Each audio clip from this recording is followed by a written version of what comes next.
So the video that I just posted was vehicular gang stalking. They're tailgating me. In the video prior to this video that I just posted, that's from 2023.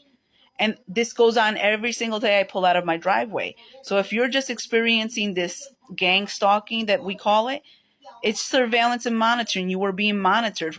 You may even be in a federal watch list and you're not aware of it. It's not just something random, because they use so many people to do this to you, so that you can't, it's very difficult for you to build evidence against the people doing this to you.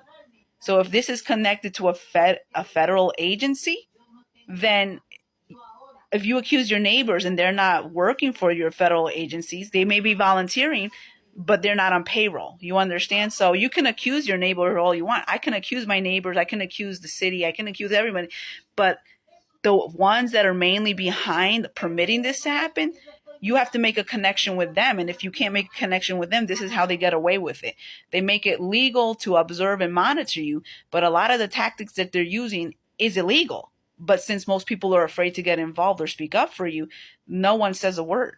You see, they say they've legalized this monitoring. So they're like, it's legal, it's legal, it's legal, it's the law, it's the law. This is what all they say around me, the law, the law. I'm like, yeah, but the law could be corrupt, bro. You understand? You endanger my life every single day. And if you are being targeted like me, then they're endangering you too. And this only gets worse over the years, because if they can't really prove with factual evidence that to make you the criminal they have told everybody that you are, because that's what they're doing. I mean, how do you get so many people involved unless you put the seeds of doubt in the people's brains that you've done something to cause these type of people to come after you? Maybe they have an agenda they haven't revealed to the majority of the people.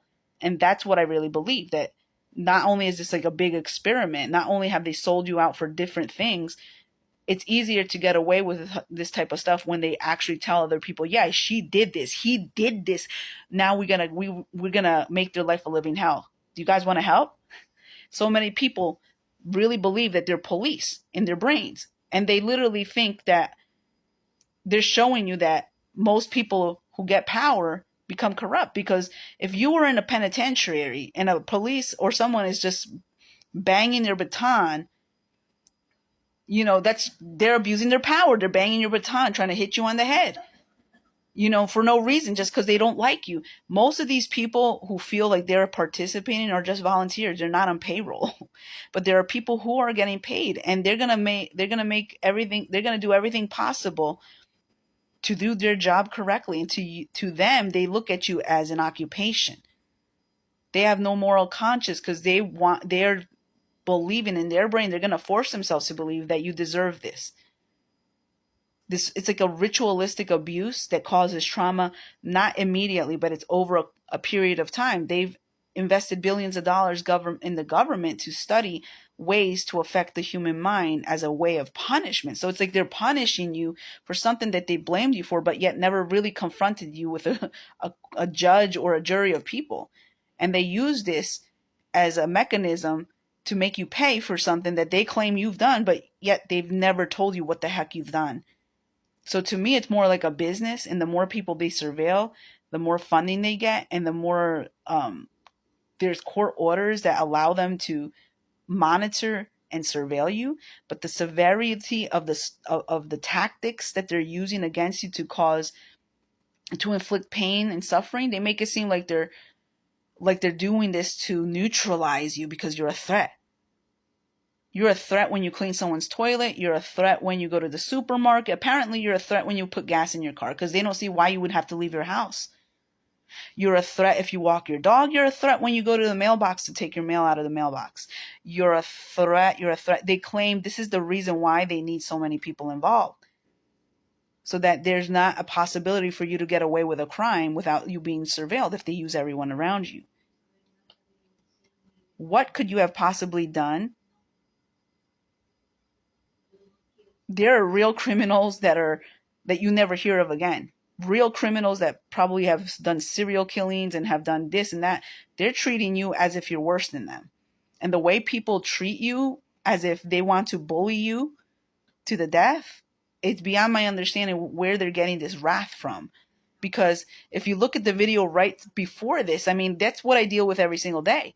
If I live on a residential road where the maximum speed limit is either 15 miles an hour or 25 miles an hour, why are they trying to make me go over the speed limit?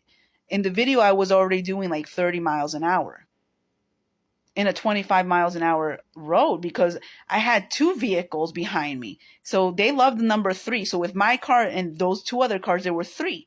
They love the number 3. 3 means like mischief or like setups and sabotage, something like that to them. They're all about numbers. I don't follow them because I don't have the same faith in the numbers the way they do. Like number 3 to me would mean like salvation, Father, Son, Holy Spirit. To them, 3 means something else. Maybe you guys know. I think it has to do with the Kabbalah system or like the Masonic interpretation of numbers. Because a lot of these people are just volunteers. If someone doesn't like you, they're not going to like you because it's like a loyalty thing. And if you say anything the way I am, they're coming after me. They're probably already slandering me on these social media sites, because the main thing is saying we can beat you up, we can talk bad about you, we can talk smack about you, but the moment you do, we're coming after you, and we're all going to stick together because it's all of us against you. That's the type of mentality they have. They no longer, it's like even if they know what they're doing to you is wrong, it's like basically going against the group is suicide, isn't it? Because you're never going to survive if you don't become part of a group. That's the mentality they want me to have, and most people who are getting surveilled and monitored. You have to be strong, and all I can suggest is sticking to your faith.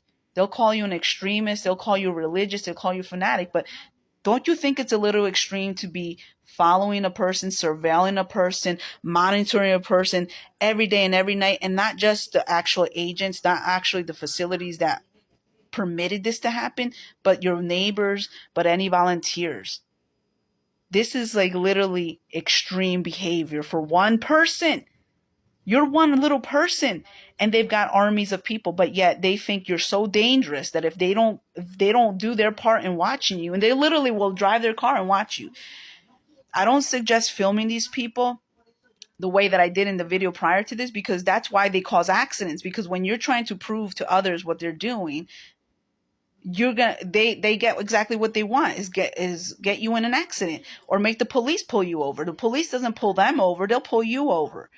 You know how many times they've done that to me, and they've pulled me over twice in the state of North Carolina and blamed me for what other people are doing. But yet they didn't see the other people speeding. If I go slower, then they say I drive too slow. And if I drive faster, then they try to blast me within their online threat, or however they communicate with each other, saying, oh, she's a menace on the road. Look at her speeding away. If I do 35 on a 20, sometimes people may even do 10 miles over the speed limit. They go at the flow of traffic. There was no one in front of me. These people that you see in the video below me literally GPSed me. They were following me because they chose to follow me. And on top of choosing to follow you, they want to rush you off of the road. They make it seem like, oh, she's driving slow. I'm driving slow because this is a residential road. I can drive 20 miles an hour if I want. If you choose to be right behind me, you chose to come out of your house specifically to follow the target, to follow the person you're watching. Like, they make it seem like you're not aware of it.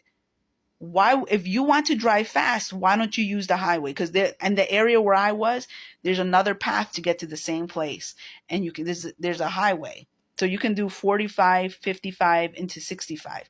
He chose to come after me, and at that time I had an old car. Why do I have to accelerate? Because most likely there's a police officer around the area, and if he sees me get caught up speeding because of the people tailgating me, he doesn't care about the people tailgating me. He doesn't care about the watchers. He cares about getting me. Because unfortunately, if you're truly getting targeted by some sort of job or corporation that has the funds to fund this, or if it's a federal watch list, the police is going to favor the others. They're not going to favor you. Every now and then they may have a heart, but stay close to God, because eventually only God can expose this type of criminal activity that they call the law.